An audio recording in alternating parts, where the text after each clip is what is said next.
ولقد أرسلنا نوحا إلى قومه إني لكم نذير مبين ألا تعبدوا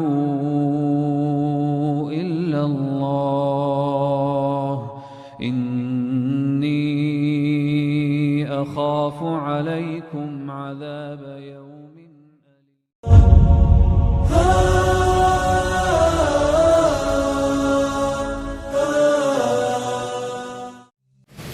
Bismillahirrahmanirrahim. Assalamualaikum warahmatullahi wabarakatuh. Innal hamdalillah nahmaduhu wa nasta'inuhu wa nastaghfiruh wa na'udzu billahi min shururi anfusina wa min sayyiati a'malina may yahdihillahu fala mudilla lahu wa man yudlil fala hadiya lahu asyhadu an la ilaha illallah wahdahu la syarika lahu wa asyhadu anna muhammadan abduhu wa rasuluh sallallahu alaihi wa ala alihi wa sahbihi wa man tabi'ahum bi ihsanin ila yaumiddin, amma ba'du. Hadirin kaum muslimin, bapak-bapak dan ibu-ibu serta saudara-saudaraku sekalian yang dimuliakan oleh Allah Subhanahu wa taala. Segala puji dan rasa syukur tiada lupa kita panjatkan kehadirat Rabb kita Subhanahu wa ta'ala yang masih memberikan kepada kita semua berbagai macam nikmatnya. Kita diberikan Allah nikmat Islam, nikmat untuk mengerjakan amal saleh, dan nikmat kemudahan untuk menuntut ilmu agama. Di malam hari ini, sebagaimana yang telah kita ketahui bersama, kita akan melanjutkan kajian kita, dan ini merupakan pertemuan yang kedua dari pembahasan sebuah kitab yang agung, sebuah karya yang fenomenal yang ditulis oleh seorang imam bihaq yang dikenal dan disegani oleh teman maupun lawan, yang berkat dakwahnya setelah dakwah Nabi kita Muhammad sallallahu alaihi wasallam, tentunya kaum muslimin di zaman ini tidak dipungkiri yang baik yang membela dakwahnya ataupun yang tersamarkan akan kebenaran dakwah yang diseru olehnya, semuanya mendapatkan manfaat darinya. Yaitu kitab yang sudah kita kenal bersama yang berjudul Kasyfus Syubuhat. Itu kitab yang membantah, kitab yang menyingkap, kitab yang membongkar berbagai macam dari syubhat-syubhat dan kerancuan-kerancuan, baik yang dilontarkan oleh pelaku kesyirikan, orang-orang yang mengerjakan kesyirikan, atau oleh orang-orang yang membela para pelaku kesyirikan tersebut, dari orang-orang yang tertipu dengan sebagian hujah-hujah serta dalil-dalil para pelaku kesyirikan itu. Kaum muslimin yang dimuliakan Allah Subhanahu wa taala, sub pembahasan kita pada malam hari ini adalah mengenal tentang hakikat kesyirikan musyrikin Makkah. Dan ini merupakan pembahasan penting, di mana seorang muslim mengetahui dari latar belakang serta kronologi dari peristiwa-peristiwa di mana Allah Ta'ala mengutus Nabi kita Muhammad sallallahu alaihi wasallam, apa yang menjadi kebiasaan orang musyrikin ketika itu, apa yang menjadi amalan serta ajaran orang-orang musyrikin saat itu, sehingga Allah Subhanahu wa taala mengutus nabinya itu Nabi kita Muhammad sallallahu alaihi wasallam. Darinya seorang akan tampak jelas di matanya apa ajaran Muhammad yang kita diperintahkan semua kita untuk mengikutinya, dan apa ajaran musyrikin yang diselisih oleh Nabi sallallahu alaihi wasallam dan kita semua diperintahkan untuk menjauhinya. Hadirin dimuliakan Allah Subhanahu wa taala.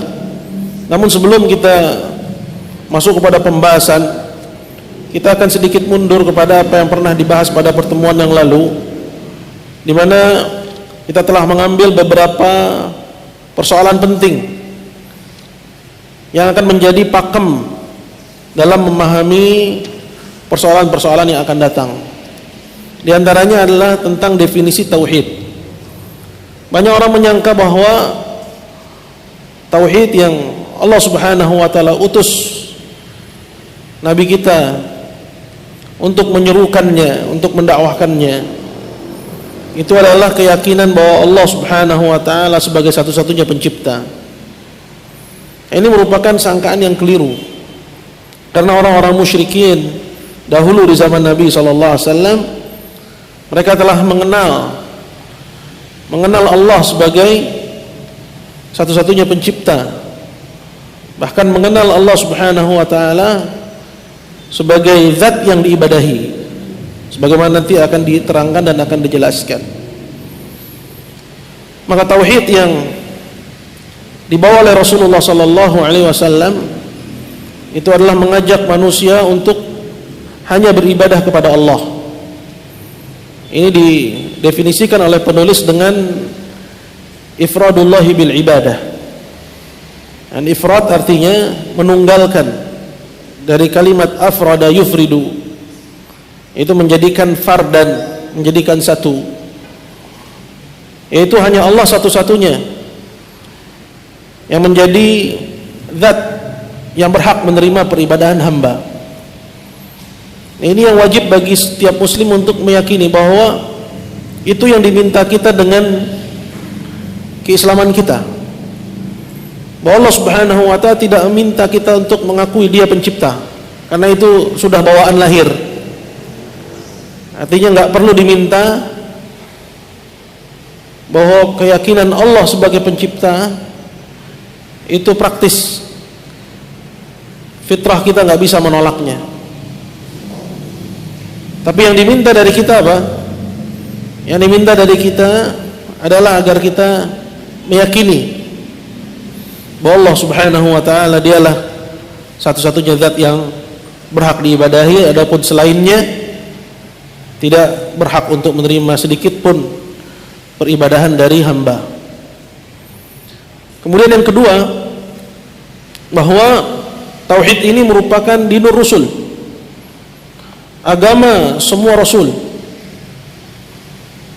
Semenjak Allah Ta'ala mengutus rasulnya yang pertama, yaitu Nuh alaihissalam, karena Adam adalah nabi, sedangkan Nuh itu rasul yang pertama, sampai kepada Nabi kita Muhammad sallallahu alaihi wasallam, bahwa dalam perkara akidah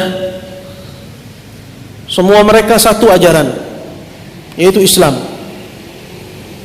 Ada perbedaan itu dalam perkara syariat, yaitu cara beribadah kepada Allah Subhanahu wa taala. Likullin ja'alnahu syir'atan wa minhaja. Masing-masing dari mereka itu kami jadikan syariat dan minhaj, dan cara beribadah yang berbeda-beda. Namun dalam perkara akidahnya mereka satu, Itu sama-sama menyeru kaumnya untuk hanya beribadah kepada Allah Subhanahu wa taala saja. Dan tentang hal ini banyak sekali ayat dalam Al-Qur'an. Di antaranya firman Allah taala, "Wa laqad ba'atsna fi kulli ummatin rasulan an i'budullaha wajtanibut taghut." Sungguh kami telah mengutus pada setiap umat rasulnya masing-masing yang keseluruhannya menyeru, beribadahlah kalian kepada Allah dan jauhilah peribadahan kepada selain Allah. Begitu juga firman Allah, "Was'al man arsalna min qablika bir rusulina aj'alna min dunir rahmani alihatan yu'badun." Kata Allah taala, silahkan tanya kepada siapa saja yang pernah kami utus sebelum engkau wahai Muhammad dari para nabi dan para rasul, pernahkah kami menjadikan selain Ar-Rahman sebagai sesembahan yang berhak diibadahi? Artinya tidak pernah. Dari semenjak Nabi Allah Nuh sampai Nabi kita Muhammad sallallahu alaihi wasallam, dinuhum wahid, agama mereka satu, yaitu mengajak untuk beribadah kepada Allah semata dan meninggalkan peribadahan kepada selainnya.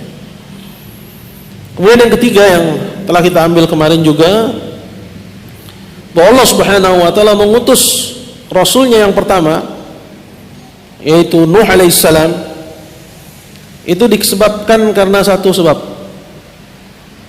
yaitu karena terjadi kesyirikan. Jadi diutusnya rasul sebabnya adalah karena terjadi kesyirikan. Maka tugas rasul itu apa? Yaitu mengajak umat manusia kepada at-tauhid, kepada agama bapak moyang mereka. Maka ketika terjadi kesyirikan pada kaum Nuh alaihissalam, di mana mereka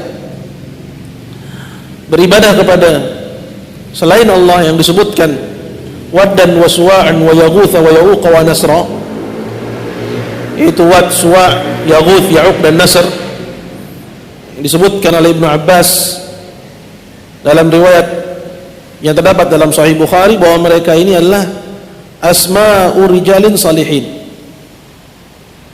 Mereka ini yaitu 5 orang yang mereka itu adalah orang soleh yang hidup di zamannya Nuh alaihissalam. Kata Ibnu Abbas radhiyallahu ta'ala an, falamma halaku, ketika mereka itu binasa, itu Allah azza wa jalla wafatkan, auha syaitanu ila qaumim an insibu ila majalisihim allati kanu yajlisuna fiha ansaban. Syaitan pun membisikkan kepada generasi tersebut untuk buat di tempat-tempat mereka biasa duduk, buat di situ patung-patung mereka. Dibuatlah patung-patung mereka, wasammuha bi asma'ihim. Lalu dinamakanlah patung itu dengan nama-nama mereka. Ada patung Suwa, ada patung Wad, ada patung Yaghuth, ada Ya'uq dan Nasr. Dan ketika itu belum diibadahi. Hatta idza halaka ula'id, maka ketika generasi yang membuat patung itu pun binasa, itu Allah taala wafatkan, wa nusiyal ilmu, lalu ilmu pun dilupakan. Ini juga merupakan poin penting bagi kita, bahwa terjadinya kesyirikan adalah disebabkan karena apa? Wa nusiyal ilmu, ketika ilmu dilupakan berarti hilang ilmu, berarti yang ada adalah apa? Lawannya ilmu, yaitu kejahilan, kebodohan. Wa nusiyal ilmu, maka ketika ilmu itu dilupakan, ubidat, barulah ketika itu mereka itu diibadahi. Maka terjadinya kesyirikan itu disebabkan karena kejahilan, karena kebodohan. Maka ketika mereka melakukan kesyirikan, maka Allah Ta'ala mengutus Rasulnya yang pertama, itu Nuh alaihissalam. Dan begitu terus secara silih berganti. Kapan terjadi kesyirikan pada satu umat, Allah Ta'ala pun mengutus Rasulnya untuk mengajak umat itu kembali kepada tauhid, kembali kepada ajaran bapak moyang mereka sebelum terjadinya kesyirikan.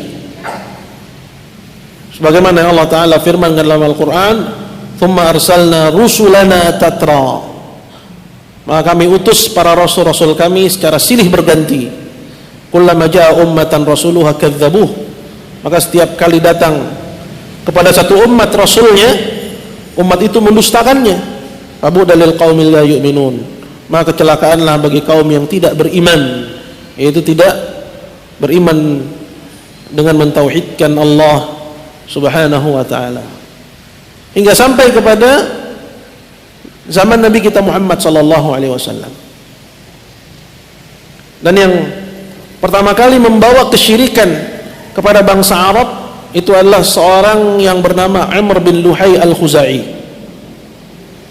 Dialah orang yang pertama kali membawa kesyirikan kepada bangsa Arab. Dan Amr ini kisahnya bahwa dia adalah seorang yang ditokohkan. Dahulu dia memegang kunci Ka'bah dan juga seorang yang dituakan oleh bangsa Quraisy ketika itu. Dan pada suatu hari dia pun pergi menuju Syam untuk berdagang. Lalu di negeri Syam dia melihat orang-orang beribadah kepada patung. Dan Amr ini menyangka bahwa penduduk Syam itu lebih utama daripada penduduk Hijaz. Hijaz itu Mekah dan sekitarnya. Alasannya kenapa? Karena menurutnya bahwa para nabi itu diutus di Syam. Maka dia pun menganggap apa yang dilakukan oleh penduduk Syam itu kebaikan. Maka dia membawa pulang oleh-oleh untuk penduduk Mekah, yaitu Hubal, berhala yang diletakkan di perut Ka'bah. Kemudian dia ajak penduduk Mekah untuk beribadah kepadanya. Maka ketika itu mereka pun menyambut ajakannya, ya, Amr bin Luhai al-Khuzai ini. Nah, ketika mereka melakukan kesyirikan, Allah Ta'ala mengutus Nabi kita Muhammad sallallahu alaihi wasallam untuk menyeru penduduk Mekah dan sekitarnya agar mereka kembali kepada ajaran bapak moyang mereka, yaitu Ibrahim alaihissalam, sebelum terjadinya kesyirikan. Ya, ini pakem yang ketiga, bahwa diutusnya para rasul itu disebabkan karena terjadinya kesyirikan. Dan yang keempat, yang tidak kalah pentingnya, bahwa sebab mereka melakukan kesyirikan. Apa sebab mereka melakukan kesyirikan? Ini disebutkan oleh Syekh Muhammad Ibn Abdul Wahhab rahimahullahu ta'ala di sini, yaitu disebabkan karena sikap ghulu, ya, sikap berlebih-lebihan dalam mencintai orang-orang saleh. Ini yang menjadikan mereka jatuh kepada kesyirikan kepada Allah Subhanahu wa ta'ala. Karena orang-orang saleh yang Allah wafatkan secara bersamaan pada kaum Nuh itu, mereka adalah tokoh-tokoh yang disegani, tokoh-tokoh yang dimuliakan, sehingga ketika Allah wafatkan dalam waktu yang berdekatan, maka masyarakat ketika itu merasa terpukul karena kecintaan yang besar, hingga mereka ingin terus meneladani ketokohan orang-orang saleh itu. Maka dibuatlah patungnya. Maka ketika dibuat patungnya, pada saat itu belum diibadahi. Namun ketika Allah wafatkan generasi itu dan ilmu telah diangkat dan ulama juga tiada, barulah ketika itu mereka mengibadahi patung tersebut, sehingga jatuhlah mereka kepada kesyirikan kepada Allah Subhanahu wa ta'ala. Hadirin dimuliakan Allah Subhanahu wa ta'ala. Maka dari sini kita mengetahui suatu faedah penting, suatu pelajaran yang berharga, bahwa dakwah Rasulullah sallallahu alaihi wasallam itu merupakan imtidad, kepanjangan dari dakwah para rasul yang pernah Allah Subhanahu wa ta'ala utus sebelumnya. Bahwa Nabi tidak membawa agama yang baru, melainkan beliau membawa risalah yang sama, yaitu yang memerangi kesyirikan dan mengajak manusia kepada at-tauhid. Dan pada ibarat Syekh Muhammad Ibn Abdul Wahhab rahimahullah ta'ala di sini, Ya. Kuat kita dapatkan isyarat itu. Ini yang pernah kita baca kemarin. Berkata Syekh Muhammad bin Abdul Wahhab rahimahullahu taala, kata beliau, qala wa akhirur rusuli Muhammad, dan utusan Allah yang terakhir adalah Muhammad. Setelah dia bercerita tentang Nabi Allah Nuh, risalahnya, kemudian disebutkan Rasul yang terakhir adalah Muhammad sallallahu alaihi wasallam. Kemudian beliau mengatakan, wa huwa alladzi katsara suwara haula'is salihin, dan beliaulah yang menghancurkan berhala orang-orang saleh itu. Berhala orang-orang saleh itu.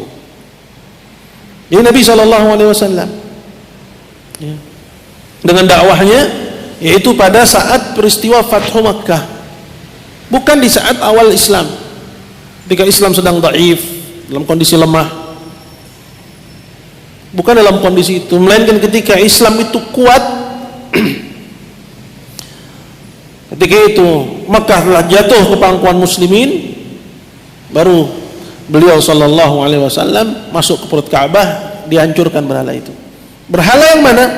Berhala yang secara turun-temurun diwariskan oleh musyrikin generasi pertama hingga musyrikin di zaman Nabi kita Muhammad sallallahu alaihi wasallam. Ini disebutkan dalam hadis yang diriwayatkan oleh Imam Muslim, juga mungkin sering saya sampaikan di sini. Itu hadisnya Amr bin Abasah. Itu ketika dia datang kepada Rasulullah, kemudian dia bertanya kepada beliau alaihi salatu wassalam, ya, wa bima arsalak, dengan apa dia mengutusmu? Amr nanya sama Nabi, dengan apa dia mengutusmu? Kemudian kata Nabi sallallahu alaihi wasallam, bisilatil arham wa kasril ausan. Allah mengutusku dengan ajaran untuk menjalin hubungan silaturahim dan menghancurkan berhala. Jadi dari sini kita mengetahui apa hadaf, apa goalnya dakwah Islam itu. Bahwa goalnya dakwah Islam adalah sirnanya kesyirikan. Dan setiap muslim itu harus mengupayakan itu dengan segala macam ya, daya dan upaya dia, hilangnya kesyirikan. Ini dengan menanamkan akidah yang benar sehingga timbul kecintaan yang besar kepada tauhid dan kebencian yang besar kepada kesyirikan. Ini yang Allah Subhanahu wa taala juga firmankan dalam Al-Qur'an. Ya, dalam ayatnya kata Allah taala, wa qatiluhum hatta la takuna fitnah. Perangi mereka sehingga tidak ada lagi fitnah. Apa itu fitnah? Fitnah itu asyirk, kesyirikan. Wa yakuna ad-dinu kulluhu lillah, dan agama itu seluruhnya hanya menjadi milik Allah Subhanahu wa taala. Hadirin dimuliakan Allah Subhanahu wa taala. Kemudian berkata Syekh rahimahullahu taala, arsalahu Allahu ila unasin. Nabi kita itu diutus oleh Allah kepada orang-orang, kepada bangsa dan kepada satu kaum yang mereka itu yata'abbadun, mereka itu sudah mengerjakan ibadah. Jadi bangsa Quraisy ketika itu, jangan pernah kita menganggap bahwa mereka itu nggak kenal ibadah kepada Allah. Kaum yang tidak kenal Allah, ya, kaum yang tidak mengenal akhlak karimah, kaum yang tidak memuliakan ya, nilai-nilai yang terpuji, ya, kaum yang senang bertindak sewenang-wenang, tidak peduli dengan kezaliman. Ini salah semua, keliru. Bahwa bangsa Quraisy yang Nabi kita diutus ya ke tengah-tengah mereka itu adalah bangsa yang memiliki kemuliaan. Memiliki kemuliaan. Ingat peristiwa turunnya wahyu kepada Nabi SAW. Kemudian Nabi SAW mendatangi istrinya Khadijah. Kemudian Nabi merasa bahwa dirinya telah gila. Apa kata Khadijah menenangkan Rasulullah SAW ketika itu? Kallama akhzakallahu abadan. Sekali-kali Allah tidak akan menghinakanmu sama sekali. Kemudian disebutkan ya, nilai-nilai yang dimiliki oleh Nabi SAW serta sifat-sifatnya yang terpuji. Innaka latasilur rahim. Sungguhnya engkau adalah orang yang suka menyambung silaturahim. Ya. Wa taksibul ma'dum, membantu orang yang tidak punya. Ya. Dan sederet sifat-sifat kemuliaan yang dimiliki oleh Nabi SAW. Apa yang diucapkan Khadijah ini menjadi dalil bahwa masyarakat itu mengenal bahwa perbuatan-perbuatan itu adalah perbuatan yang terpuji, memujinya, memuliakannya dan menyanjungnya. Nah kan kalau kita enggak, kita menyangka bahwa orang musyrikin itu ya suram aja. Tidak. Bahkan mereka melakukan ibadah yang kebanyakan kita belum pernah melakukannya.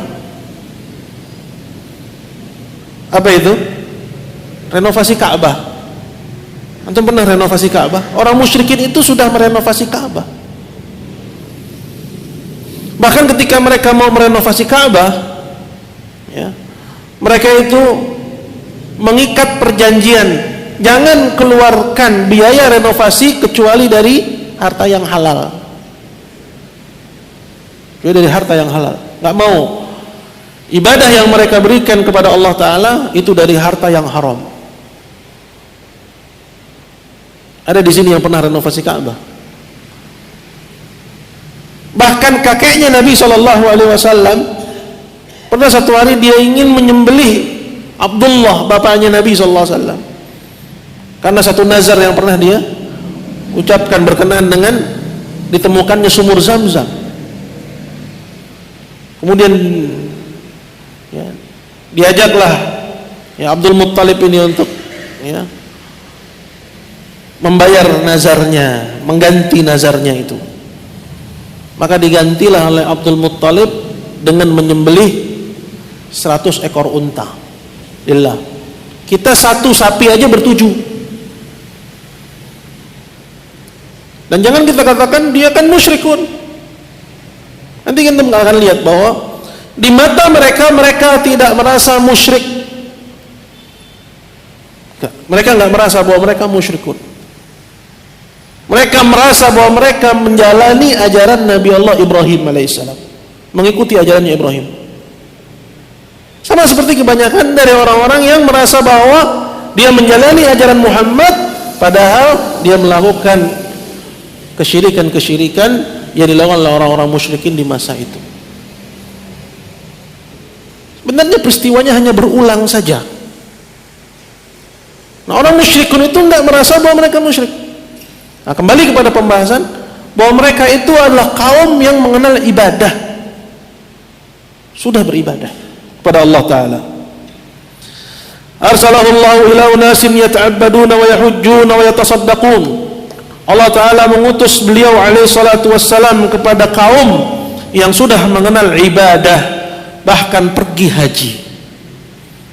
Haji itu adalah ibadah yang ya,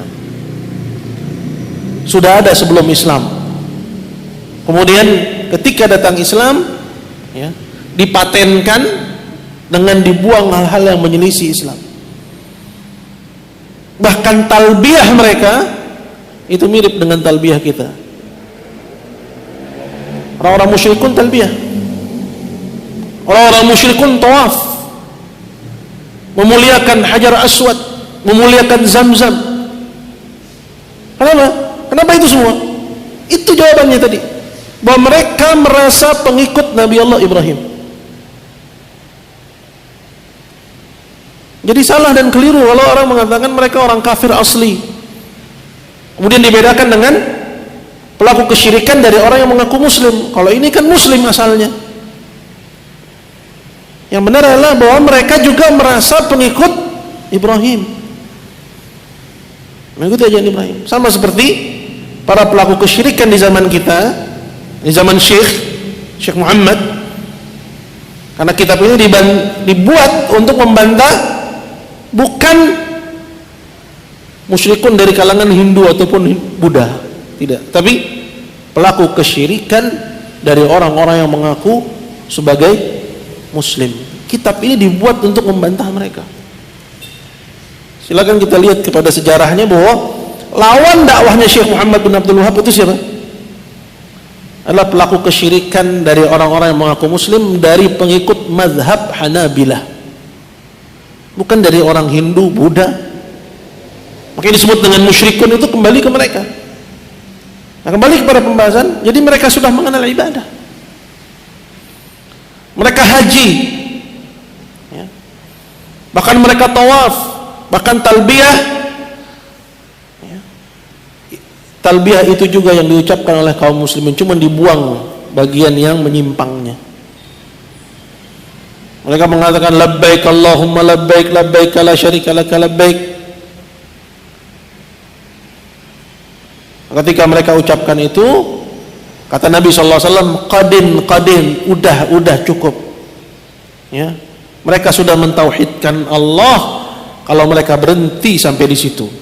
Karena mereka nggak berhenti sampai di situ, ya, ada terusannya. Mereka bilang illa syarikan huwa lak sammaitahu wa ma malak, kecuali sekutu yang itu milikmu. Karena kan dalam talbiyah itu disebutkan labbaik Allahumma labbaik labbaik la syarika lak labbaik. Kami sambut panggilanmu ya Allah, kami sambut panggilanmu ya Rabb, kami sambut panggilanmu, tidak ada sekutu bagimu. Kata Nabi, cukup, udah sampai di situ. Mereka telah mentauhidkan Allah kalau berhenti di situ, tapi mereka meneruskan sambungannya, kecuali sekutu yang memang itu milikmu. Jadi mereka menetapkan bagi Allah sekutu dalam ibadah. Wa yatasaddaqun, dan mereka juga bersedekah.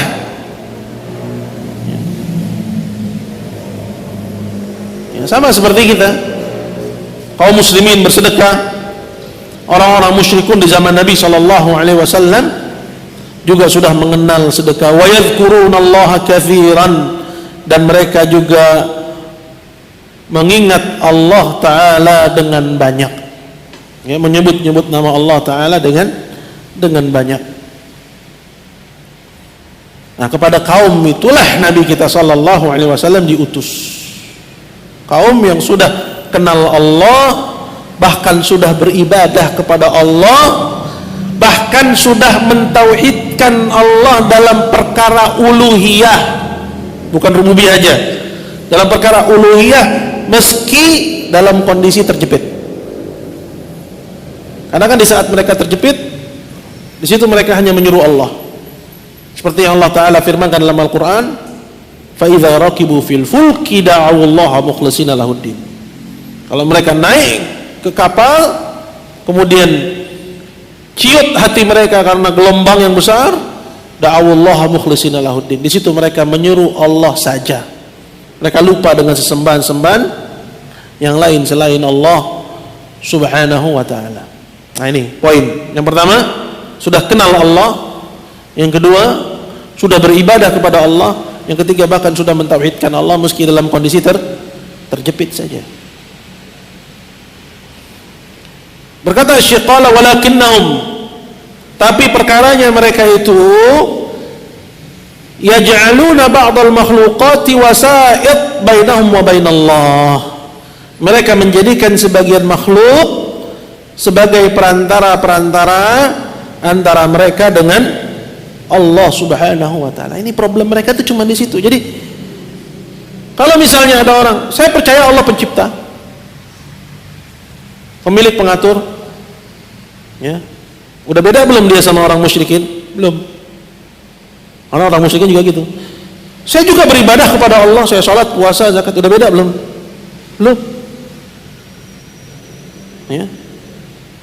Saya kalau terjepit juga cuma minta kepada Allah. Udah beda belum? Belum. Ya. Ini 3 kondisi.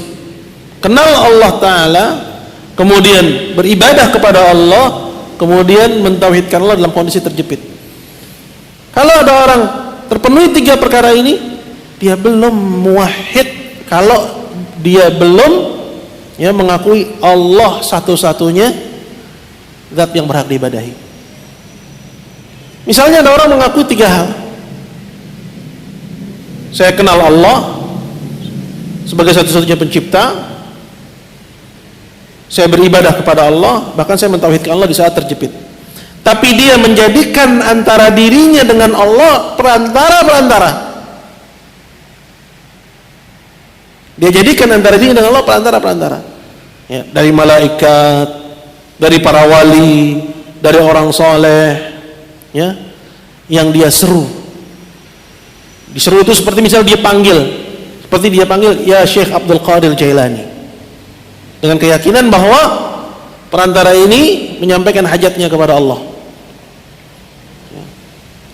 Atau dia bertawakal kepadanya, dia bergantung kepadanya. Tawakal itu ibadah, tapi dia berikan kepada selain Allah. Berikan kepada malaikat, tawakal yang diberikan kepada nabi, tawakal diberikan kepada wali. Bukan karena malaikat, nabi dan wali itu bisa mengabulkan, bukan. Yang mengabulkan tetap Allah, tapi mereka ini cuma apa? Perantara yang menyampaikan hajatnya kepada Allah, tapi tawakalnya dia kasih kepada selain Allah. Dia berikan kepada malaikat, kepada nabi atau kepada wali. Atau dia minta-minta syafaatnya. Dia bilang isfa'lana, berikan syafaat padaku, berikan syafaat kepadaku. Berarti dia telah berikan doa yang merupakan ibadah kepada selain Allah. Jadi dia telah beribadah kepada selain Allah Subhanahu wa ta'ala. Walaupun dia meyakini bahwa selain Allah ini hanya perantara, nanti yang ngabulin Allah. Nah, orang ini akidahnya akidah Abu Jahal. Akidahnya akidah Abu Jahal. Ya. Nah, secara tegas dikatakan oleh Syekh Muhammad bin Abdul Wahab dalam kitab beliau, sudah selesai kita baca di sini. Ya. Itu tafsir Kalimatut Tauhid. Ya, mungkin yang ingin menyimak, itu penting sekali kitab itu, ya, untuk kita mengetahui hakikat dari agama yang dibawa oleh Nabi dan yang diperangi oleh Nabi SAW dari agama musyrikin. Ya, rekamannya ada di panitia. Jadi kalau dia sudah kenal Allah, saya tahu Allah pencipta, terus dia ngerasa dirinya muslim. Abu Jahal juga begitu. Ya. Dia kenal bahwa Allah Subhanahu wa ta'ala berhak diibadahi. Bukan satu-satunya yang berhak diibadahi. Dia bilang Allah berhak diibadahi.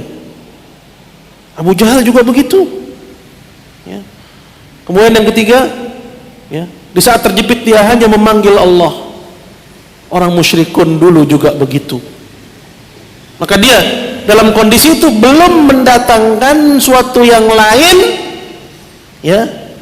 dari akidahnya Abu Jahal wa amsalih. Belum. Nah, kita kembali, qala walakinnahum yaj'aluna ba'dal makhluqat wasa'id, tapi dia menjadikan sebagian makhluk seperti malaikat atau nabi atau wali, mereka menjadikan sebagian makhluk itu sebagai wasa'id, sebagai perantara bainahum wa bainallah, antara mereka dengan Allah. Yang dia seru, dia bertawakal kepadanya atau dia minta syafaatnya.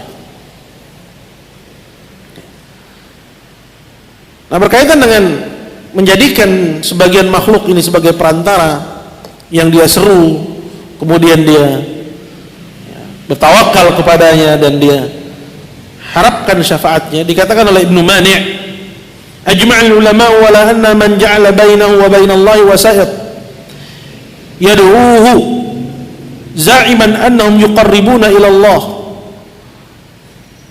Kata Ibnu Mani, para ulama telah sepakat bahwa barang siapa yang menjadikan antara dirinya dengan Allah perantara-perantara dari para makhluk, yang mana makhluk itu diseru olehnya, ya, dia panggil ya Abdul Qadir Jailani, misal dia panggil dengan keyakinan bahwa Abdul Qadir ini ya bisa menyampaikan hajatnya kepada Allah. Cuman nyampein hajat loh, bukan menuhin hajat. Kalau menuhin hajat lebih jelek lagi. Bedain tuh antara dua hal. Ya, karena kesyirikan musyrikin di masa itu adalah dari jenis ya, meyakini bahwa selain Allah menyampaikan hajatnya kepada Allah. Nanti yang ngabulin Allah. Tapi orang-orang sekarang yang lebih jelek lagi dari sisi mereka meyakini bahwa selain Allah bisa mengabulkan hajat, bisa memenuhi hajat. Ya. Lebih jelek lagi daripada orang-orang musyrikin di masa Nabi kita Muhammad sallallahu alaihi wasallam. Ana man ja'ala bainahu wa bainallahi wasa'id. Bahwa orang siapa yang menjadikan antara dirinya dengan Allah perantara-perantara dari para makhluk, yad'u, yang dia seru, za'iman annahum yuqarribuna ila Allah. Dia menyangka bahwa perantara-perantara itu bisa mendekatkan diri-dirinya kepada Allah. Ya. Maksudnya menyampaikan hajat. Datang ke kuburan orang saleh. Bedain antara dua hal. Ya. Yang pertama syirik asghar, yang kedua syirik akbar. Ya, jangan dipukul rata semuanya syirik akbar. Datang ke kuburan orang saleh, dia berdoa, dia bilang ya Allah, dengan sebab orang saleh ini kabulkan doaku. Ini syirik asghar ini. Ya. Bukan syirik akbar. Kalau enggak ada unsur ibadah yang dia berikan kepada selain Allah. Tapi kalau sudah ada unsur ibadah yang dia berikan kepada selain Allah, seperti misalnya dia bilang ya Allah tapi dia sujud kepada selain Allah itu. Ya, dia datang ke kuburan orang saleh, dia manggilnya Allah tapi dia sujud kepada orang saleh. Berarti dia telah memberikan ibadah kepada selain Allah, syirik akbar. Atau dia tidak panggil Allah tapi dia panggil si penghuni kubur. Berarti dia telah memalingkan ad-du'a. Ya. Dia telah menyeru. Karena Allah Ta'ala telah berfirman dalam Al-Quran, وَلَا تَدْعُ مِن دُونِ اللَّهِ مَا لَا يَضُرُّهُمْ وَلَا يَنْفَعُهُمْ فَإِنْ فَعَلْتَ فَإِنَّكَ إِذًا مِنَ الظَّالِمِينَ. Jangan kalian seru dari selain Allah yang tidak bisa memberi manfaat kepadamu dan tidak bisa memudaratkan. Kalau kamu lakukan itu, kamu termasuk dari orang-orang zalim, maksudnya orang-orang musyrik. Nah, kalau sudah dia seru, berarti ada ibadah yang dia berikan kepada selain Allah.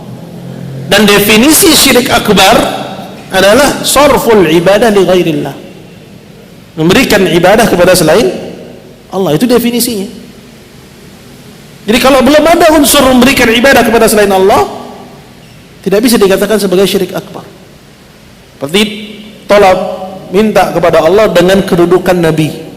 Ya Allah, dengan kedudukan Rasulullah kabulkanlah doaku. Banyak dilakukan oleh kaum muslimin. Ini syirik akbar atau syirik asghar? Tinggal lihat kepada definisi syirik akbar, sarful ibadah li ghairillah, memberikan ibadah kepada selain Allah. Ada enggak ibadah yang dia berikan? Tidak ada. Maka ini syirik asghar. Bahkan sebagian ulama mengatakan ya, bahwa ini hanya kebid'ahan. Cara berdoa yang tidak dituntunkan. Jadi jangan dijadikan itu sebagai syirik akbar, ini bahaya.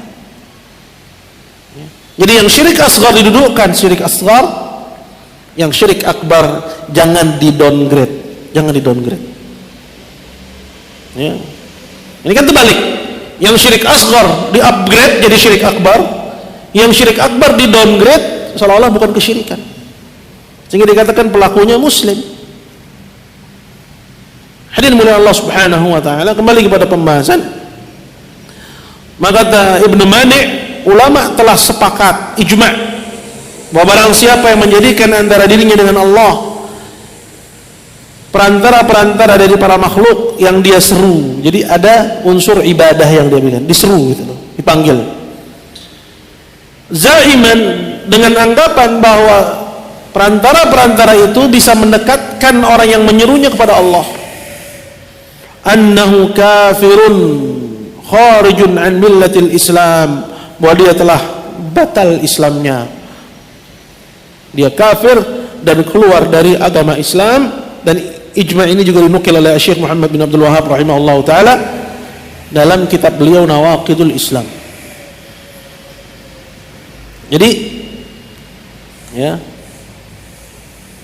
coba kita simpulkan apa hakikat kesyirikan musyrikin. Ya. Dari yang baru ini kita sebutkan bahwa Nabi SAW diutus kepada kaum yang sudah mengenal ibadah kepada Allah. Ya. Qala walakinnahum yaj'aluna ba'd al-makhluqat wasa'ita bainahum wa bain Allah. Tapi persoalannya ini yang jadi ya permasalahan mereka. Mereka menjadikan sebagian makhluk itu sebagai perantara-perantara antara mereka dengan Allah Subhanahu wa taala. Yaqulun, dan mereka mengatakan, nuridu minhum taqarruba ila Allah.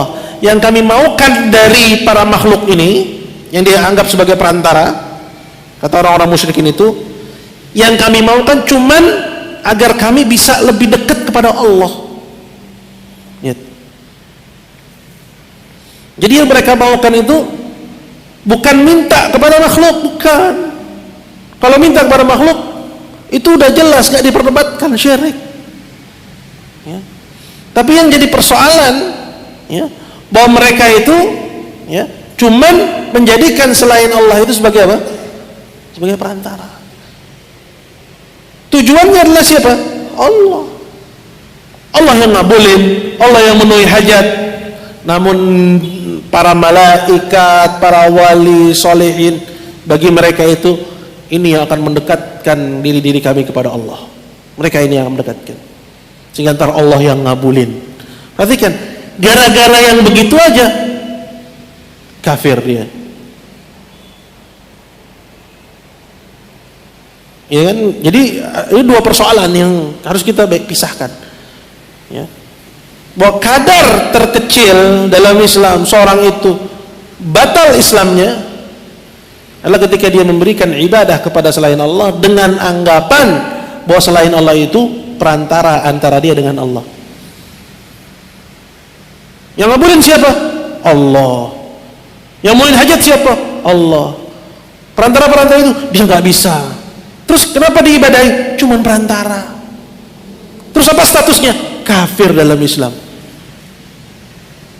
Kalau yang begitu aja kafir, gimana lagi yang minta kepada kuburan? Itu lebih jelek lagi gitu loh. Jadi kesyirikan itu ya darajat, bertingkat-tingkat. Kadar terkecilnya tadi memberikan ibadah kepada selain Allah dengan asumsi bahwa selain Allah itu sebagai perantara. Kadar terkecilnya. Ya kalau komunisme ya apalagi gitu. Ya. Jadi kalau kadar terkecilnya sudah kafir, apalagi ini pentingnya kita, sehingga kita nggak perlu ragu. Adapun orang-orang yang ragu disebabkan karena asasnya ini goyah. Nanti kita akan sebutkan ayatnya muhkam.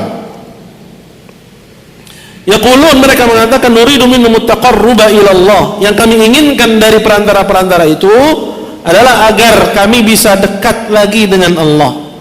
Wa nuridu syafa'atahum indah, dan yang kami inginkan itu hanya syafaatnya mereka saja di sisi Allah. Apa sih maksudnya syafaat? Syafaat itu pengertiannya adalah tolabul khairi lil ghairi, minta kebaikan buat orang lain. Ya, saya minta kepada seseorang tapi bukan buat saya, tapi buat si fulan. Itu syafaat. Nah, orang-orang musyrikin datang kepada orang-orang soleh, ya, datang kuburan-kuburan wali, menganggap bahwa orang-orang soleh dan para wali ini adalah para pemberi syafaat mereka di sisi Allah. Bahwa orang soleh dan para wali ini dia nanti minta kepada Allah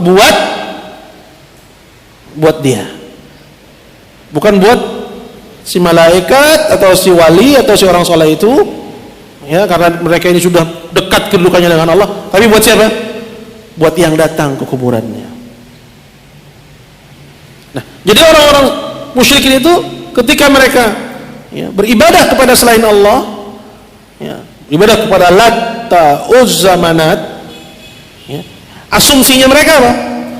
Bahwa sesembahan-sembahan mereka selain Allah itu adalah para pemberi syafaat. Kami beribadah kepada Latta agar Latta ini menjadi pemberi syafaat untuk kami di sisi Allah Subhanahu wa ta'ala. Dia datang dengan membawa hajat, dia butuh ini, dia butuh itu, agar selain Allah tadi, mereka yang menyampaikan hajat-hajat orang yang beribadahnya kepada Allah, nanti Allah yang kabulin. Allah yang kabulin. Itu kadar terkecil seorang itu jatuh kepada kesyirikan wal iyadzu billah. Mithl malaika, perantara-perantara itu seperti misalnya malaikat. Wa Isa bin Maryam, dan Isa putra Maryam, wa Maryam, begitu juga Maryam, wa unasin ghairihim minas salihin, dan orang-orang saleh selain daripada mereka. Ayat yang muhkam yang menerangkan bahwa perbuatan beribadah kepada selain Allah, ya, dengan asumsi bahwa selain Allah itu hanya perantara, bahwa itu adalah kekufuran dan pelakunya musyrikun kafir. Ada dua dalam Al-Quran. Yang pertama yang terdapat dalam surat Yunus ayat 18. Ini harus hafal kita, karena ini manhaj, ya. Manhaj itu tauhid, ya. Kalau belum mengerti tauhid, nggak punya manhaj, ya, ibadahnya semua ketolak, ya. Ya, kita harus hafal ini ayat. Kemudian yang kedua adalah ayat ketiga dari surat Az-Zumar, ya. Dalam surat Yunus ayat 18 Allah Ta'ala mengatakan, perhatikan petunjuknya, kata Allah Ta'ala, wa ya'buduna min dunillahi ma la yadurruhum wa la yanfa'uhum. Dan mereka, maksudnya orang-orang musyrikun, ayat ini berbicara tentang mereka. Mereka beribadah min dunillah, kepada selain Allah, yang lebih rendah daripada Allah. Ma la yadurruhum wa la yanfa'uhum, dari sesembahan-sembahan yang tidak bisa mencelakakan mereka dan tidak bisa memberi kemanfaatan bagi mereka. Syekh Saleh Al-Fauzan hafizahullah ta'ala, beliau mengatakan ayat ini dalil bahwa musyrikun tahu ketika mereka beribadah kepada selain Allah bahwa sembahan-sembahan mereka la yanfa' wa la yadur, tidak bisa memberi manfaat dan tidak bisa memudaratkan, ya. Apa manfaat bagi kita? Kalau musyrikun dulu tahu bahwa sesembahan-sembahan mereka yang mereka ibadahi selain Allah itu la yanfa' wa la yadur, tidak bisa memberi manfaat dan tidak bisa memudaratkan, sungguh alangkah jeleknya ada orang muslim di zaman sekarang, mengaku muslim zaman sekarang, mengaku bahwa selain Allah itu yanfa' wa yadur. Jadi kita perlu mainin nalar kita, Pak, ya, petunjuk-petunjuk agama terkait dengan tauhid, penting kita hidupkan nalar kita. Dia bukan cuma sekedar informasi yang ada dalam buku kemudian tidak ada aplikasinya dalam kehidupan, tidak, ya.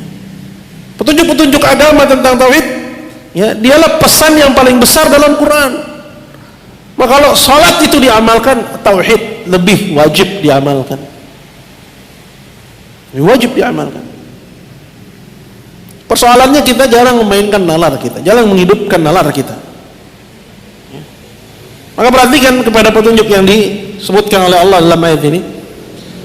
Wa yaqulun, dan mereka mengatakan, maksudnya orang-orang musyrikun itu yang beribadah kepada sembahan-sembahan selain Allah, yang mereka sendiri tahu bahwa selain Allah itu la yanfa' wa la yadur, tidak bisa memberi manfaat dan tidak bisa memudaratkan. Apa alasan mereka? Mereka bilang nih, kata mereka, haula, sembahan-sembahan kami ini hanya syufa'a'una indallah. Syufa'a itu artinya wusata, ya, wasit, penengah.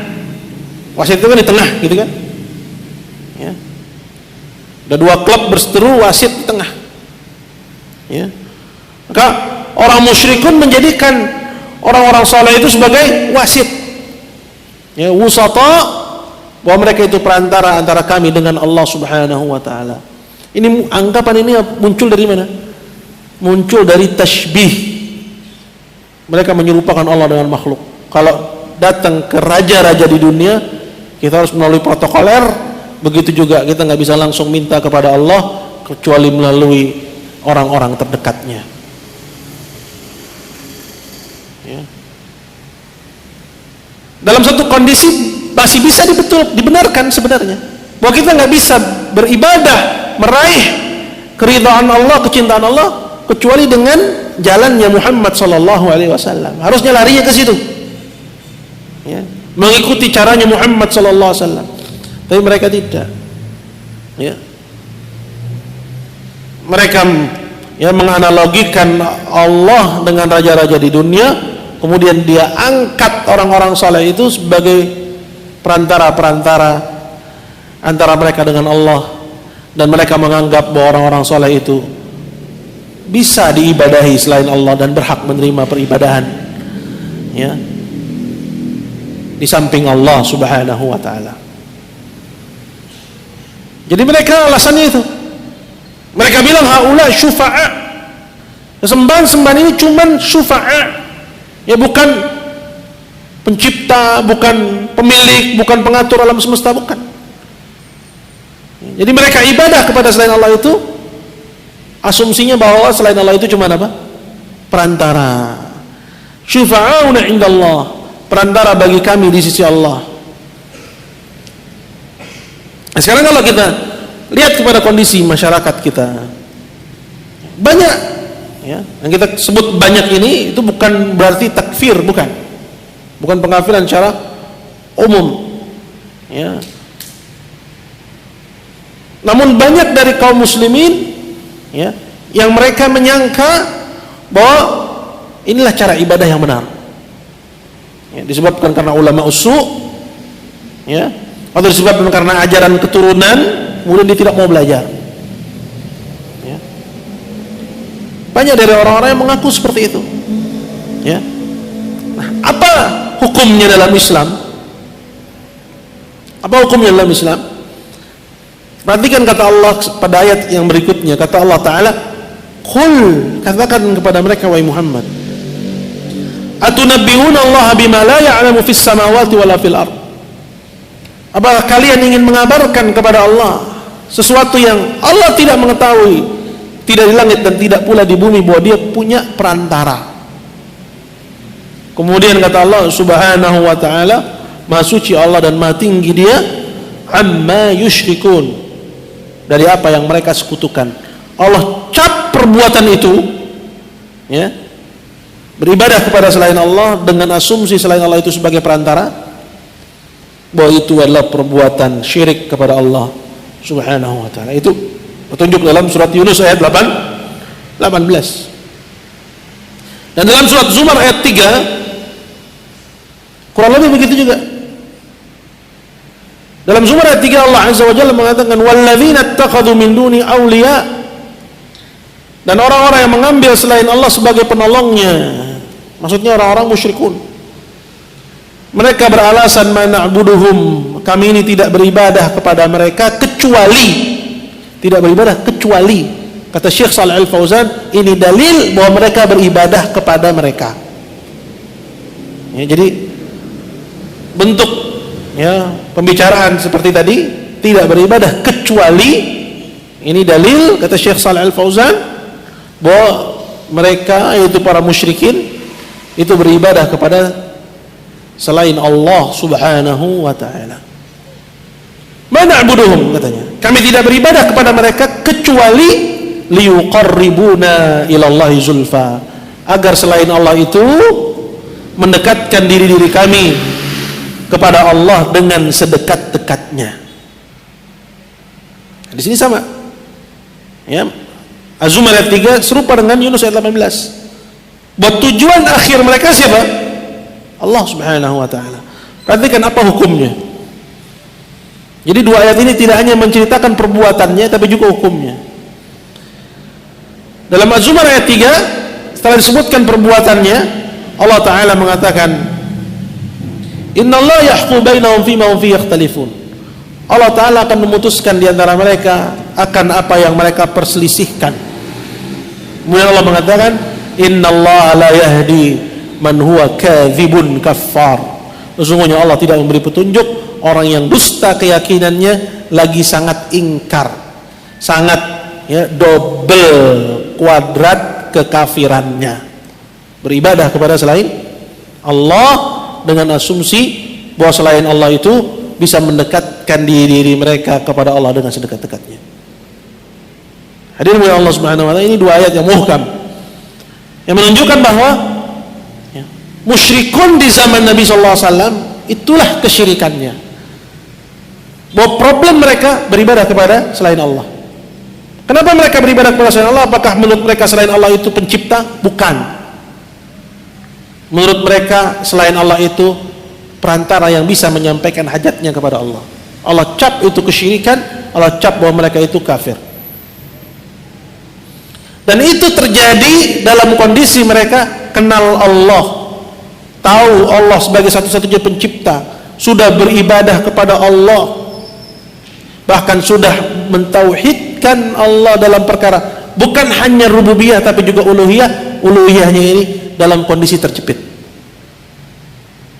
Namun kondisi itu semua, setelah kita ketahui kondisi itu semua tidak merubah status mereka menjadi muslim. Bahkan mereka aduwwun lillah, mereka tetap musuh Allah. Udah ibadah nih kepada Allah, udah ibadah, kenal Allah, udah ibadah kepada Allah, bahkan sudah mentauhidkan Allah dalam kondisi terjepit saja, tapi mereka tetap musuh Allah. Mereka kafirun billah, kafir kepada Allah, dan mereka khalidun mukhalladun finnar, kekal di neraka jahanam.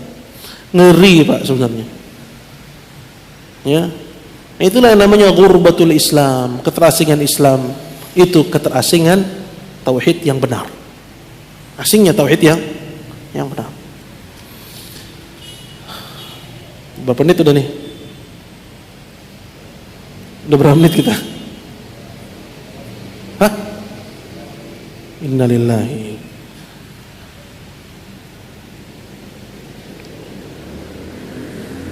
Guys, cukup ya?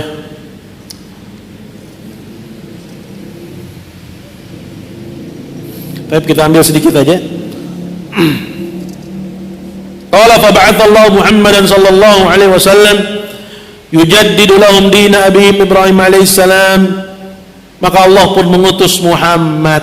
Nah, udah paham kita kesyirikannya, bahwa itulah yang terjadi. Allah utus Muhammad.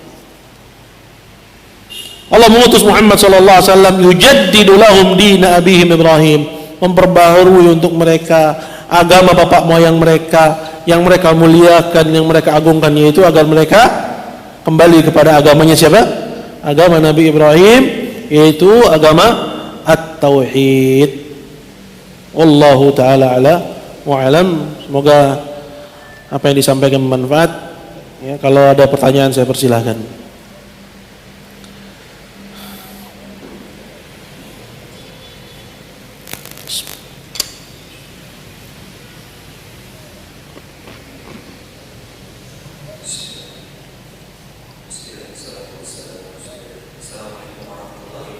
Waalaikumsalam warahmatullahi wabarakatuh. Tadi Anda dengar bahwa amalan-amalan itu kesyirikan ada buat sekolah.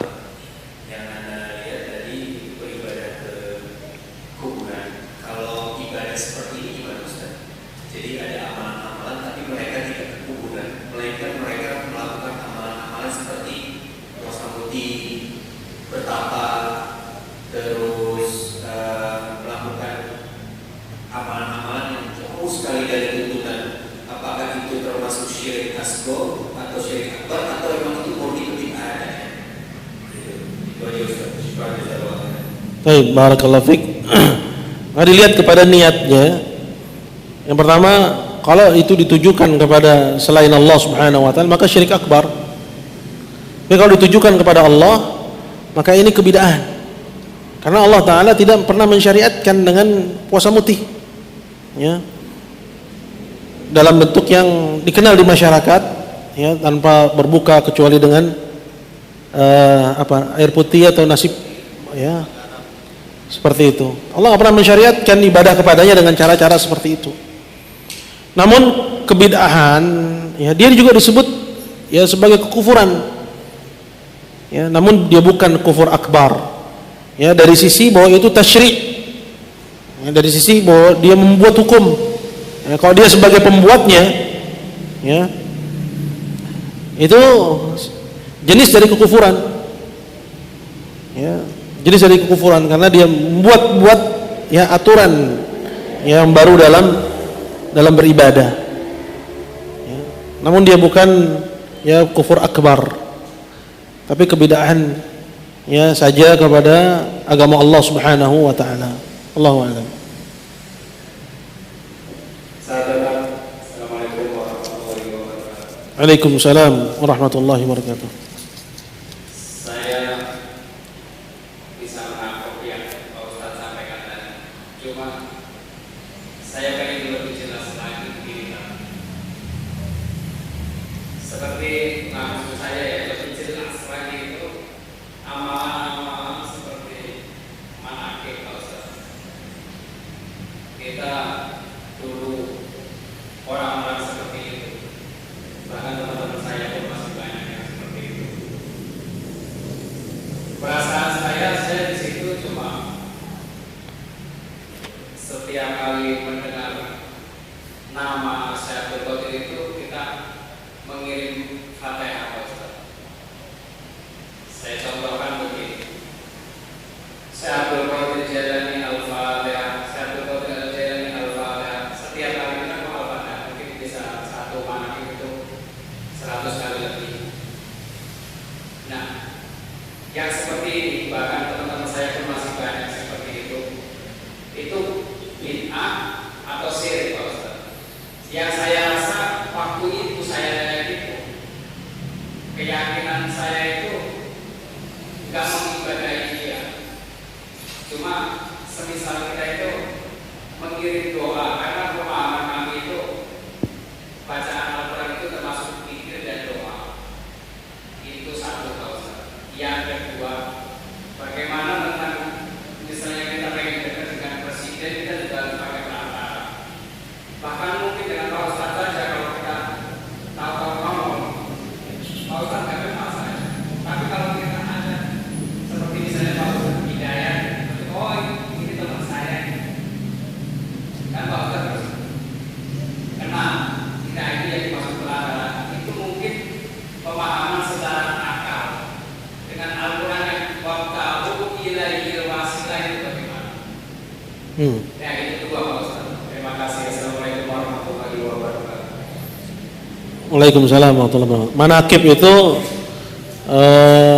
berisikan tentang keistimewaan, ya, karena arti dari manakib itu kisah-kisah, ya, yang istimewa yang ada pada diri seseorang, ya, manakibnya fulan, manakibnya Abu Bakar As-Siddiq, manakibnya Umar, itu arti manakib, ya.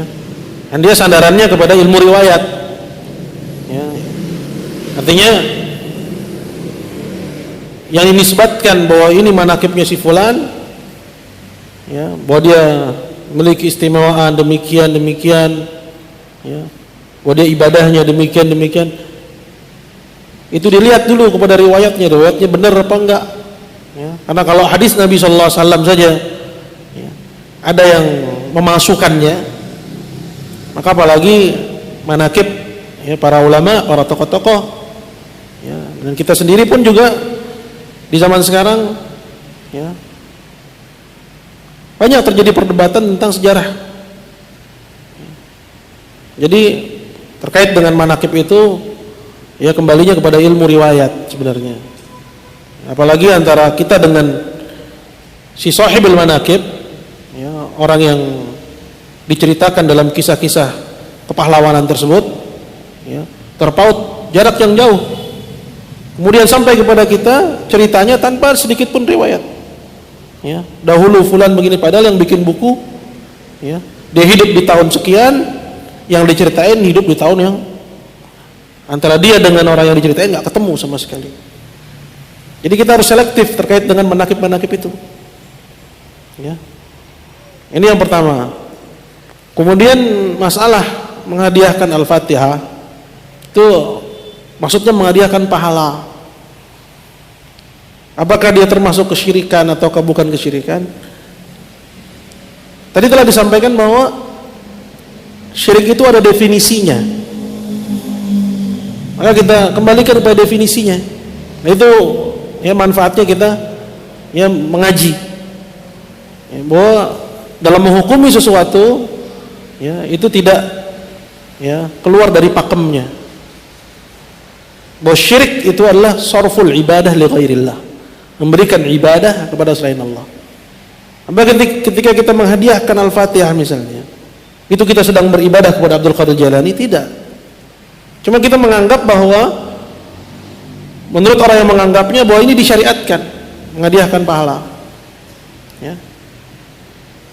Kan masalah menghadiahkan pahala ini bukan ibadah sama sekali, artinya bukan bentuk ibadah kepada selain Allah. Jadi dia bukan kesyirikan.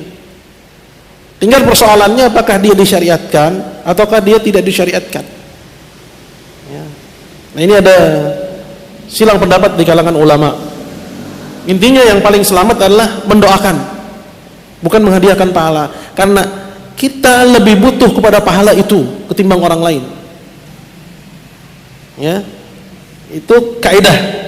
Ketika kita dibangkitkan oleh Allah, kita akan menyesal setiap detik yang berlalu bahwa itu tidak kita lakukan untuk ya beribadah kepada Allah Subhanahu wa taala. Nah, sedangkan sekarang malah kita punya pahala, kita mau hadiahin orang lain. Ya, padahal di hari itu siapa yang lebih butuh, kita atau orang lain? Kita yang lebih butuh. Tapi kalau kita ingin menghadiahkan, yang lebih utama adalah mendoakan. Mendoakan. Gitu juga kepada orang tua. Yang lebih utama adalah mendoakan, bukan menghadiahkan. Itu yang saya tahu. Terkait dengan pertanyaan yang kedua, kayaknya ada banyak tadi itu, apa tuh? Yang kedua.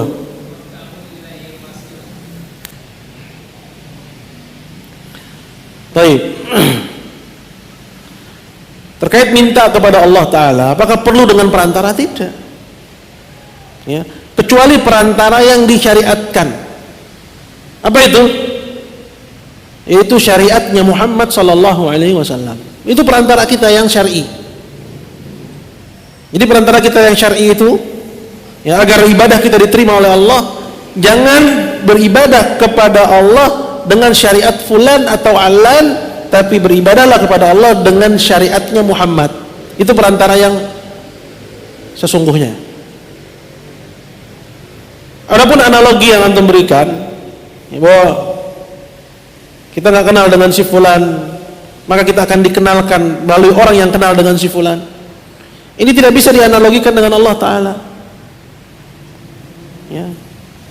Karena orang-orang yang memberikan analogi tersebut, mereka pun menolak. Ya. Sebagaimana kita juga menolak menyamakan Allah dengan makhluk. Bahkan mereka luar biasa kejamnya. Mereka tuduh ya Ahlus Sunnah sebagai mujassimah. Tapi mereka membolehkan kesyirikan dengan alasan ya menyerupakan Allah dengan makhluk. Ini kan kontradiktif sekali. Ya. Ahlus Sunnah menetapkan sifat-sifat khabariyah bagi Allah Ta'ala. Ya. Seperti misalnya bal yadahu mabsutatan, bahkan dua tangan Allah, tajri bi a'yunina, perahunya Nuh itu berlayar di bawah pengawasan kami. Mereka menetapkan mata bagi Allah Ta'ala. Kemudian dikatakan Ahlus Sunnah mujassimah, menyerupakan Allah dengan makhluk. Tapi mereka menggunakan analogi yang sama, lihat, merupakan analogi yang sama. Ya. Kita beribadah kepada Allah sama seperti kita ingin datang kepada raja. Subhanallah, kamu lari dari tasbih, kamu tuduh Ahlus Sunnah sebagai mujassimah, di sini kamu gunakan ya argumentasi yang sama. Mungkin namanya kontradiktif. Kemudian Allah Ta'ala sudah bilang dalam Quran. Ya. Dalam Al-Quran kata Allah, wa qala rabbukum ud'uni astajib lakum. Rabb kalian berkata, minta kepadaku, aku akan kabulkan. Allah nggak bilang minta kepadaku melalui fulan baru aku kabulkan. Yang pertama atau yang kedua yang Allah bilang? Yang pertama, ud'uuni astajib lakum.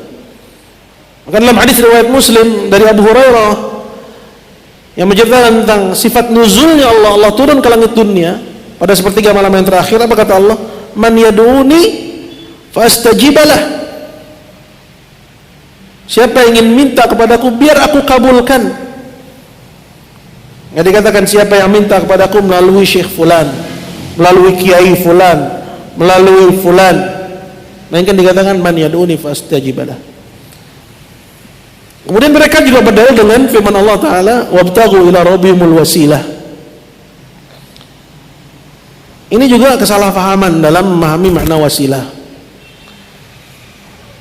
Maka kita rujuk kepada kitab-kitab yang ya populer dalam ya menafsirkan Al-Quran seperti Tabari, ya Ibnu Jarir Tabari, seperti Ibnu Katsir, ya, bahwa wasilah yang dimaksud itu al-qurbah. Qurbah itu adalah at-taqarrub, yang artinya ibadah. Wabtaghu ila rabbihimul wasilah. Bukan beribadah kepada Allah melalui perantara. Ya, Allahumma, kecuali kalau perantara itu tadi mengerjakan amal saleh sesuai tuntunan Rasulullah sallallahu alaihi wasallam. Itu perantara yang benar. Tapi kalau yang dimaksud dengan wasilah adalah perantara, kemudian dia pergi ke kuburan Wali Songo, kuburan Habib Kuncung, kuburan Habib Luar Batang, kemudian dia panggil-panggil sepenghuni kuburnya, kemudian dia berdalil dengan wabtaghu ila rabbihimul wasilah, itu namanya pertama salah dalam mengartikan ayat, kemudian dia menabrakkan antara ayat yang satu dengan ayat yang lainnya. Gimana dia mau dudukkan firman Allah Ta'ala, wa annal masajida lillah fala tad'u ma'allahi ahada, bahwasanya masjid itu milik Allah, jangan kamu seru ya selain Allah di samping kamu menyuruh Allah. Sedangkan dia menyuruh Abdul Qadir, dia menyuruh ya Pangeran Jayakarta, ya. Ya, dia berdalil dengan ayat dengan pemahaman yang salah, kemudian dia tabrakkan ya ayat tersebut dengan ayat yang lainnya. Jadi makna wasilah itu harus difahami sesuai pemahaman salaf. Ya, jadi kembali kepada tafsir yang mu'tabar, bahwa wasilah di situ adalah qurbah, ya, yaitu ibadah dengan mengerjakan ketaatan kepada Allah, meninggalkan kemaksiatan kepada Allah, sehingga seorang itu menjadi dekat kedudukannya dengan Allah Jalla wa ala. Allahu a'lam. Silakan Pak. Waalaikumsalam warahmatullahi wabarakatuh.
Di situ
Banyak juga ya.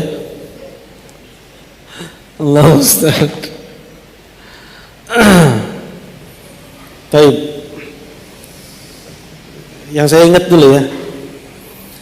Jadi orang-orang musyrikun ketika itu mengklaim bahwa mereka ya berada di atas ajaran Ibrahim.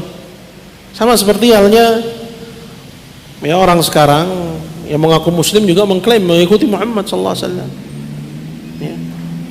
Perbedaan dengan orang Nasara atau dengan orang Yahud, mereka sama-sama mengklaim bahwa mereka adalah agama yang benar, pengikut Nabi Ibrahim. Ya. Artinya di atas kekufurannya, baik Yahudi, Kristen, begitu juga ya musyrikun, ya, dan perseteruan yang ada di antara mereka, semua mereka masing-masing mengaku bahwa mereka agama yang benar. Itu korelasinya, ya. Jadi ya dari situ kita ketahui bahwa ya orang-orang musyrikun di zaman ya Rasulullah sallallahu alaihi wasallam ya mereka di atas kesyirikan. Dan kalau orang-orang muslimun misalnya yang mengaku muslim sekarang dikatakan mereka tidak menyembah berhala. Berhala itu bukan cuma patung. Ya, berhala itu bisa berupa kuburan.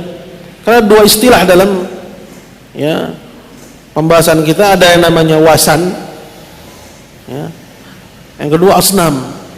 Ya, sonam itu ya yang dibuat ala surat al-hayawan, ya dibentuk dalam bentuk makhluk hidup. Kalau wasan atau disebut dengan al-authan bentuk jamaknya, ya, dia bisa berupa bentuk makhluk hidup, ya, atau ya selainnya, ya, seperti misalnya kuburan, seperti misalnya monumen, ya, atau apapun. Ya.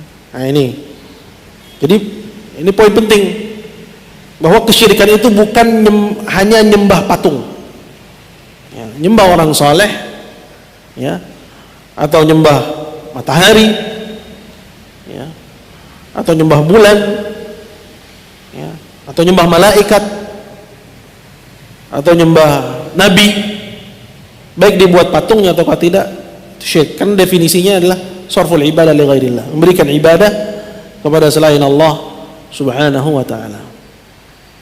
Baik, apa yang saya lupa, Pak?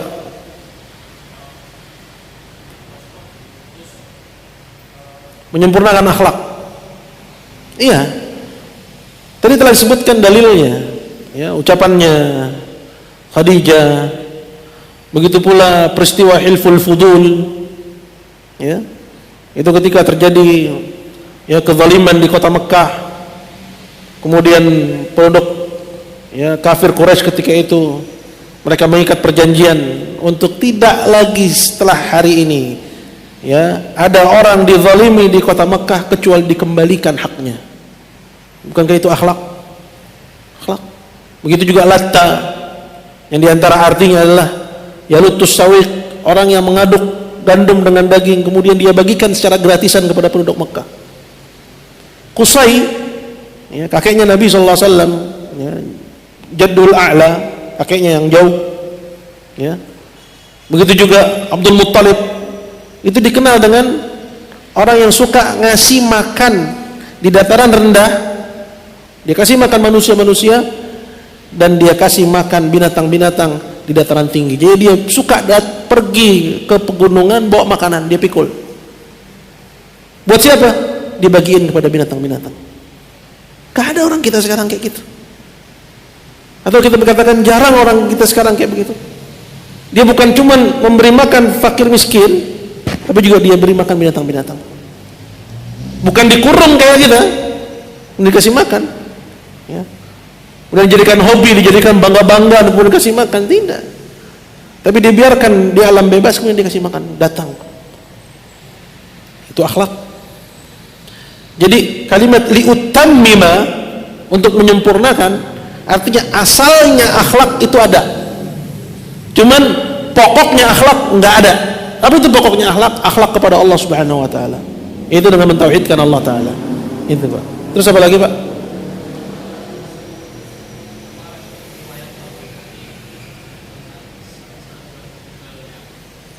Riwayat Baihaqi yang perkataannya Bilal,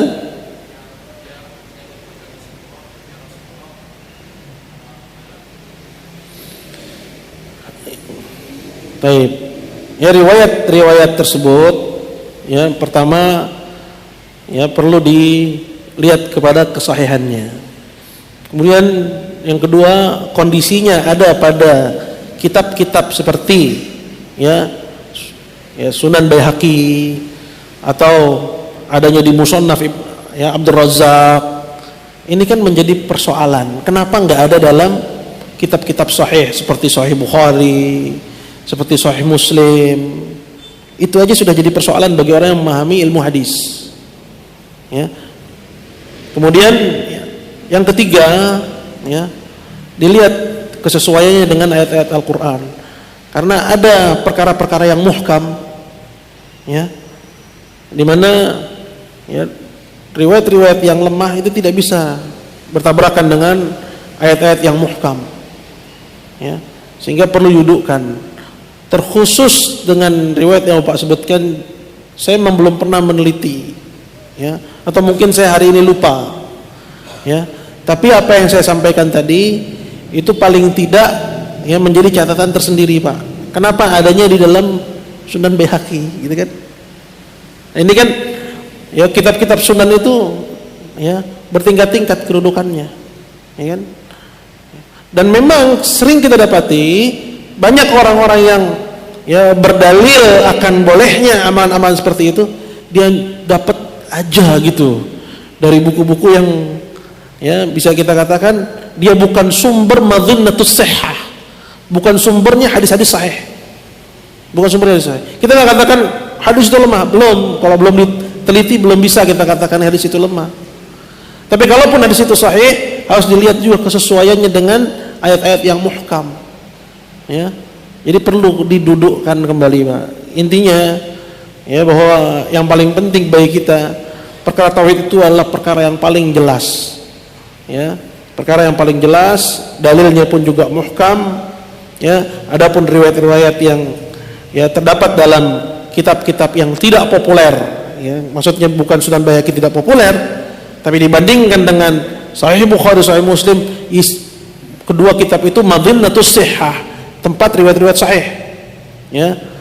Keberadaan riwayat-riwayat tersebut pada buku-buku itu menyisakan keraguan tersendiri. Meskipun tetap kita akui harus diteliti juga, Pak. Jazakallah khair. Barakallahu fiik. Ya. Baik, ini ada pertanyaan di kertas.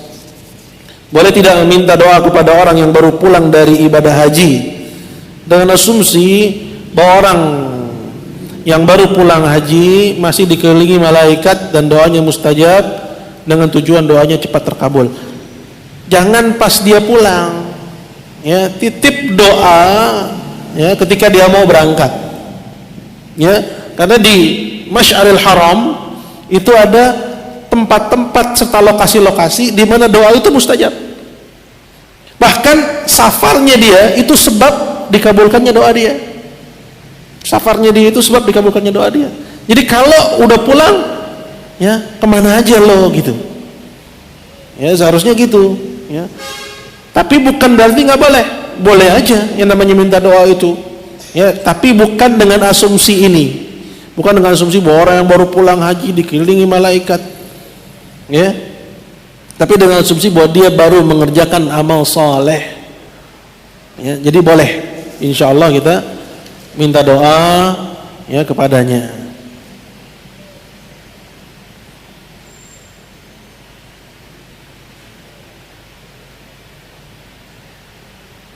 Wallahu a'lam bishawab. Baik, lagi.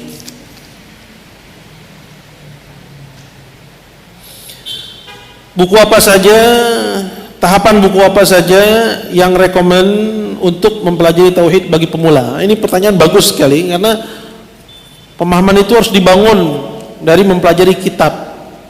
Ya, bukan dari artikel. Mulai artikel. Kitab pun juga kitab para ulama yang mu'tabar. Syekh Muhammad bin Abdul Wahhab akidahnya ya diakui ya. Bahkan beliau bukan cuma teori tapi amal. Ya, Syekh Muhammad bin Abdul Wahhab bukan hanya teori tapi juga amal. Antum pelajari seperti misalnya ya, usul salasah, kemudian qawaidul arba, yang 4 kaidah dalam memahami agama. Kemudian ya berpindah kepada ya, kalau mau langsung lompat ke kasyfus syubhat boleh. Ya, kalau sudah memahami qawaidul arba lompat ke kasyfus syubhat. Tapi di sana ada kitab-kitab juga yang penting seperti misalnya tafsir kalimat tauhid. Ya, semua ini karyanya Syekh Muhammad bin Abdul Wahhab. Ya, begitu juga seperti misalnya sittah mawadhi' minas sirah.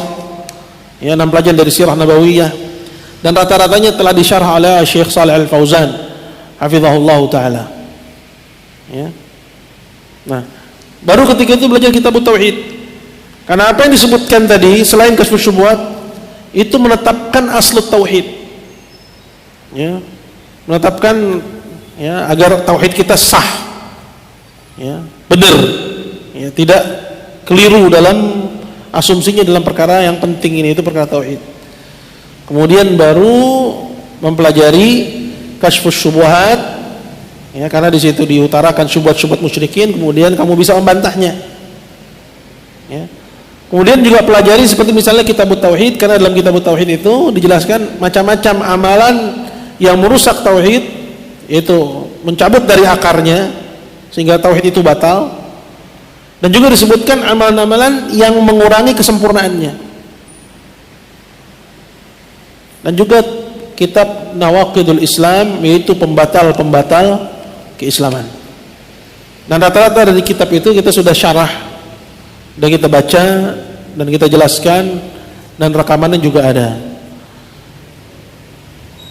Dan sayangnya beberapa kitab tersebut belum ada terjemahannya. Ya, kalau usul salasah ada, qawaidul arba ada, apalagi kitab tauhid ada, kasyfus syubhat ada. Ya, sittah mawadhi' minas sirah belum ada. Begitu juga ya, tafsir kalimat tauhid belum ada. Ya, semoga Allah mudahkan yang menerjemahkannya, amin. Bagaimana cara menentukan seorang ustadz itu ilmu tauhidnya bagus, dilihat dari segi apa? Karena saya sangat awam dalam mengambil ilmu dari ustadz, walaupun sesama Ahlus Sunnah atau Salafi. Ahlus Sunnah Salafi itu klaim, ya, hanya klaim. Benar Ahlus Sunnah, benar Salafinya Allahu a'lam. Ya, jadi perlu kita pahami bahwa Salafi itu ya bukan ya berupa stempel, berarti udah pasti benar. Karena Salafi itu artinya saya berusaha mencocoki mazhab salaf, itu makna salafi. Bukan saya salafi, saya ini pengikut mazhab salaf dalam artian udah benar, udah pasti benar, enggak. Tapi saya berusaha, ya. Saya Ahlus Sunnah, saya berusaha mengikuti sunnah. Dalam usaha itu bisa tepat, bisa tidak, ya, bisa cocok, bisa gagal, ya. Nah, bagaimana cara mengetahuinya? Itu thalabul ilmi, ya, menuntut ilmu. Ya, karena Allah Taala telah menjaga agama ini. Inna nazalna adzikra wa inna lahu lahafizun. Kami turunkan Quran dan kami juga menjaganya. Gimana cara Allah menjaga Quran? Dengan adanya ulama, dengan masih adanya disiplin-disiplin ilmu dalam mengetahui mana hadis sahih, mana hadis dhaif. Dengan cara menjaga ilmu-ilmu itu, ya. Seperti itu, ya. Dengan masih dijaganya ilmu tafsir, ya,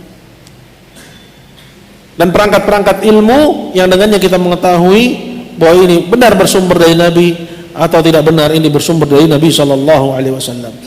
Maka dengan kita menuntut ilmu, maka kita akan mengetahui al-haq, ya. Jadi kenali al-haq, kemudian kenali orangnya, ya. Jangan dibalik, ya. Bahwa hak itu tergantung si fulan, itu salah. Kalau dia nabi betul, tapi kalau dia selain nabi salah. Seperti itu. Jadi intinya insyaallah taala Al-Quran Allah jaga, tafsirannya Allah Azza wa Jalla jaga. Ya kan? Kita percaya bahwa Quran dijaga oleh Allah, percaya.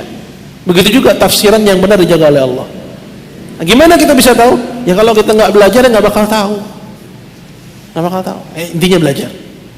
Ya. Wallahu a'lam bishawab.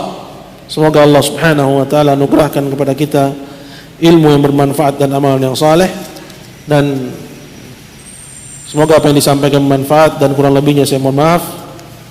Subhanakallah bihamdika asyhadu an la ilaha illa anta astaghfiruka wa atubu ilaik.